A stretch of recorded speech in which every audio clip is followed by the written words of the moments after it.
Тројца браќа мајстори, чита Александар Станојков. Си биле тројца браќа мајстори прочуени по нивниот мајсторлук. Чул еден цар за нивниот мајсторлук, пратил царот, та ја викнал при себе за да му направат еден мост. Дошле мајсторите кај царот и му рекол: "Слушајте вие тројца браќа, јас сум ве викнал, чунчи сум чул оти сте многу мајстори и од вас помари фетли немало друзи во царство мое. Бидејќи немат од вас помајстори во мојава царштина, јас сум ве викнал да ми направите еден мост на река што течит во градов. Ама го сакам да ми го направите до 3 години. Ако не го направите до 3 години, на сите тројца ќе ви сечам главите. Ова што ви го велам со клетва."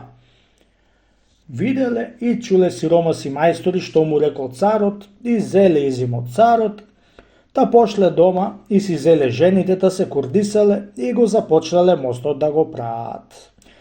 Дење ќе направеле темелите, а ноќе ќе му паднеле.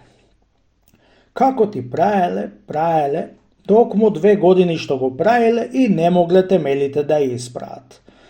Приближала 3-та година и многу се уплашиле за да не ја загуби царот, чунти му се заколнал оти ако не го направат до 3 години ќе ја загубел. Постариот брат едно утро рано се молел на Бога за да му поможит да му застанит мостот. Чул да пеет едно црно пиле и да му велит на мајсторот: "Дејди постар брат мајсторе, арно Бога се молиш, туку дури не ја закопаш живо во темелите по малата невеста од брата ти, не е чаре да застани темелот." Кога чу постариот брат црното пиле што му велело, при се што му беше жал и го викна брата си за и тој да чует. Од кога чул помалиот брат што велело пилето, сториле збор со браќа си за да ја натераат малата невеста да му однесит дента ручек и да ја закопаат во темелот. И рекле браќата кога си ошле од работа за да таа да однеси ручек. Направила ручек сирота невеста и си го успала милошчето, та му го однесла кај мостот на мажите, му го дала зелникот на аргатите и тргнала да си оди дома. "Ја не вине се, моја мила домаќинко, да си одиш дома, ја влези во пустион темел да го видиш, оти не се пред толкова години кај го правиме." "Оф, мој мили домаќине, немој не забаваме ти се молам, оти да не ми се разбудит малечкиот ми Милоше за да ми плаче, за да ми цицат боска." "Ја слези, мила домаќинко, да ми подеш златниот прстен, оти ми падна во темелот, да после ојси." Слезе сирота невеста за да го земит прстенот и веднаш аргатите наврлале големи камења на неа и ја потиснале.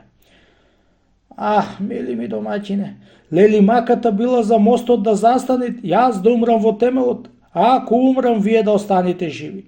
Едно ќе те молам, мој домаќине, десната боска да не ми ја зазидате, ами да ми ја оставите од зидот надвор, за да ми го носите малото моje Милоше да го дојам, дури да ми порастит, за гробнина тој да ми пометуват. И секојаш кој ќе врви човек на овој мост, да се треси мостов како што се тресам јас за моето мило чедо Милоше." Толку рече и си умре.